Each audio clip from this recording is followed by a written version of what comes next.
So right now we're just outside of the Legislative Council building where protesters have actually occupied an area to try and break in to the Legislative Council building. This would be like Fifth Avenue in New York City, a city of 7 million people that has been undergoing massive protests. Here we are, these protests that were peaceful all day long have really taken a turn into something that I don't think really anyone was expecting.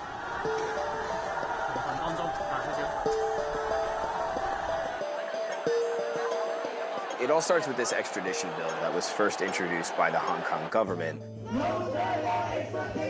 Basically, what this extradition bill calls for would be to set up an agreement between Hong Kong and China that would allow China to extradite certain criminal suspects from Hong Kong to the mainland. The reason why people are so upset is because these people would be extradited to a country, China, that has a notoriously opaque legal system.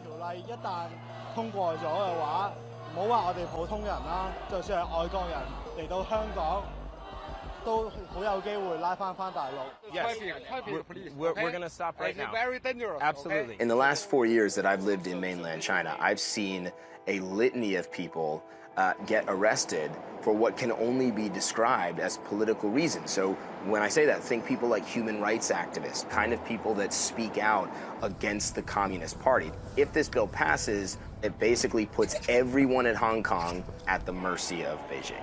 中方维护国家主权、安全和发展利益的决心坚定不移，维护香港繁荣稳定的决心坚定不移，坚决反对外部势力干预的态度也坚定不移。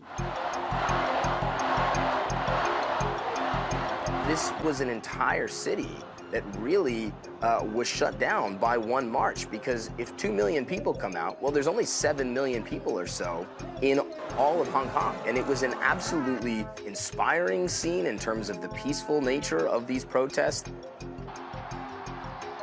There was one day, June 12th, when things got violent. And the Saturday immediately thereafter, I now announce that the government has decided to suspend the legislative amendment exercise. At first glance, you might say, wow, that's a huge win for the protesters. And it certainly was a temporary win. But what they would say is it's temporary at best. We have to fight for a long time. And this is only a checkpoint. And I think it's only the first step. Yes. Because what Carrie Lam didn't do is repeal that bill entirely. But they're saying, you know what?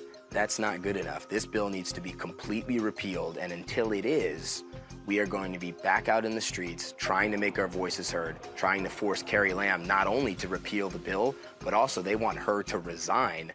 This is the third time in a month that organizers have called for mass protests, and you'd be forgiven if you thought, well, maybe that not as many people were going to come out the third time as they did the first two. So would the numbers turn out this time? Well, I mean, see for yourself.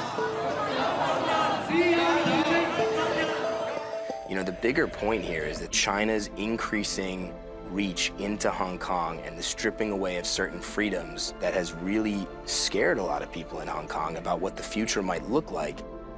People that will tell you that what these protesters are doing is ultimately futile. These protesters are up against a massive country to its north, mainland China, that is not going to just sit back and let Hong Kong do what it will and act as some sort of democratic society. But, you know, you talk to these people on the streets and they say, it's our city. Like, these are the things that we're worried about. And while we still have the right to do so, we're going to protest. And we're gonna fight for our city in the only way we know how, in a way that we believe in.